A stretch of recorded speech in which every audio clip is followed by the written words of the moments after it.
Hi students, welcome to RS Academy. This is Sunil. So EAMCET prepare అవుతున్న students మీ యొక్క preparation time అయిపోయింది. So EAMCET exam ఫేసింగ్కి చాలా దగ్గరికి వెళ్తున్నారు. సో ఎంత EAMCET ఎగ్జామ్ దగ్గర ఫేస్ అయ్యే కొద్దీ మీరు అంత టెన్షన్ పెరుగుతుంది.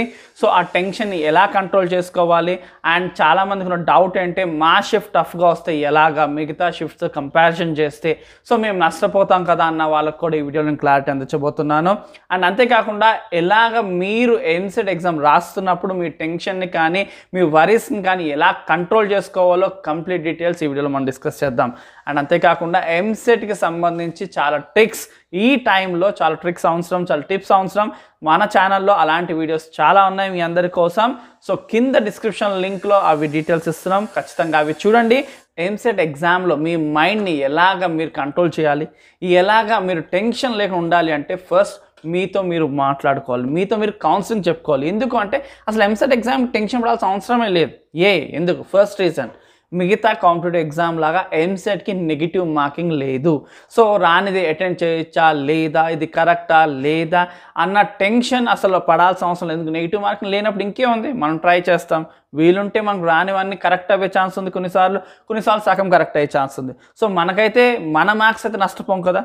JEE మెయిన్స్ లాంటి ఎగ్జామ్స్లో అనుకో, మనకు నీట్ లాంటి ఎగ్జామ్ అనుకో, మనకు నెగిటివ్ మార్కింగ్ ఉంటుంది. సో నెగిటివ్ మార్కింగ్ లేదు కాబట్టి టెన్షన్ ఫ్రీ. అండ్ రెండో విషయం, చాలామందికి ఐపీలో మార్క్స్ తక్కువ వచ్చినాయని ఫీల్ అవుతున్నారు. సో ఐపీ మార్క్స్ మనం ఏమి ఈసారి వెయిటేజ్ లేదు కాబట్టి దాని వైజ్గా కూడా టెన్షన్ రిలీఫ్. సో ఇప్పుడు వచ్చే EAMCET 160కి బేస్డ్ మార్క్సే మనకి బీటెక్ సీట్ ఇవ్వబోతుంది. అది MPC ఉండొచ్చు, లేదా BIPCలో మీకు B.Pharmacy లేకపోతే వెటర్నరీ, ఇలాగ ఏది కావాలన్నా ఇప్పుడు మీరు రాసే 160 మార్క్స్ బేస్డ్లోనే మీకు ఉంటుంది కాబట్టి ఐపీ గొడవ కూడా మనకి లేదు. So relax. సో ఎగ్జామ్లో EAMCET ఎగ్జామ్ మన షిఫ్ట్ టఫ్ వచ్చింది, ఇదొక కొత్త టెన్షన్. సో అట్లాంటి ఏం టెన్షన్ పడక్కర్లేదు. ఒకవేళ మీ షిఫ్ట్ కనుక టఫ్ వస్తే నార్మలైజేషన్ ప్రాసెస్ వల్ల మీకు మార్క్స్ యాడ్ అవుతాయి. సో ఆ నార్మలైజేషన్ ప్రాసెస్ అంటే ఐడియా లేని వాళ్ళ కోసం కింద డిస్క్రిప్షన్లో దానికి సంబంధించిన వీడియో లింక్ కూడా ఇస్తున్నాము. సో అది వాచ్ చేయండి. మీకు ఉన్న ఆ షిఫ్ట్ గొడవ ఏదైతే ఉందో దాని వైజ్ కూడా టెన్షన్ రిలీఫ్ అవుతుంది. ఎందుకంటే యాజ్ ఇఫ్ మీ పేపర్ మీ చేతికి రాగానే అరే టఫ్గా ఉంది, సో మనం నష్టపోయాం, ఈ షిఫ్ట్లో రాకుండా ఉండాల్సింది అన్న వరీస్ కూడా మీకు ఉండవు. మీకు పేపర్ కన్నా టఫ్ ఉంటే మీ బ్యాచ్లో అంటే మీ షిఫ్ట్లో highest and least based on చూసుకుని మీకు మార్క్స్ అనేది యాడ్ అవుతాయి. సో ఎటువంటి టెన్షన్ దాని వైజ్గా కూడా అక్కర్లేదు. మీకు టెన్షన్ పడ్డారనుకోండి, సపోజ్ ఇప్పుడు మార్క్ మీరు రాస్తున్నారు కదా, రెగ్యులర్గా మీకు మార్క్లో 70 మార్క్స్ వస్తున్నాయి అనుకోండి, మీరు టెన్షన్తో రాశారనుకోండి 10 మార్క్స్ మైనస్ చేసుకోండి, అంటే 60 55 వస్తాయి.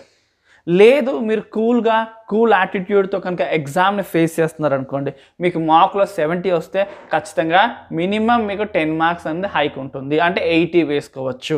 సో ఇలాగా మీరు టెన్షన్ లేకుండా కూల్గా రాయడం అన్నది మీరు ముందుగానే కౌన్సిలింగ్ మీతో మీరు మాట్లాడుకోవాలి. సో మనం టెన్షన్ పడడానికి ఏమీ లేదు. EAMCET చాలా సింపుల్ ఎగ్జామ్, ఎందుకంటే నెగిటివ్ మార్కింగ్ లేదు. షిఫ్ట్ టఫ్గా వచ్చినా సరే మనకి నార్మలైజేషన్ ప్రాసెస్ ద్వారా మార్క్స్ అన్నది యాడ్ అవుతుంది. ఐపీ మార్క్స్ కన్సిడరేషన్ లేదు కాబట్టి మనం రిలాక్స్. సో పేపర్ టఫ్గా వచ్చినా ఈజీగా వచ్చినా మనమైతే ఆప్షన్సే పెట్టచ్చు కాబట్టి రిలాక్స్. ఐపీ అనుకోండి, మనకు రాని క్వశ్చన్ అటెండ్ చేయాలంటే చాలా కష్టం, ఎందుకంటే థియరీగా అంత మ్యాటర్ ఎక్కడ తెచ్చుకుంటాం. అదే మనకి EAMCETలో రాని క్వశ్చన్, అర్థం కాని క్వశ్చన్ వచ్చిందనుకో ప్రాబ్లం లేదు. ఉన్న 4 ఆప్షన్స్లో ఏదో ఒక ఆప్షన్ ABCDలో ఏదో ఒక ఆప్షన్ మనకు పెడతాం. ఆల్రెడీ మనకు కొన్ని ట్రిక్స్ టిప్స్ బట్టి మనం గెస్సింగ్ వర్క్ అనేది చేసుకుంటాం.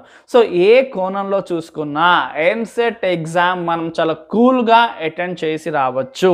సో ఎటువంటి టెన్షన్ పెట్టుకోకండి. RS అకాడమీ తరఫున మీ అందరికి కూడా బెస్ట్ రిజల్ట్ రావాలని ఆల్ ద బెస్ట్ తెలియజేసుకుంటున్నాము.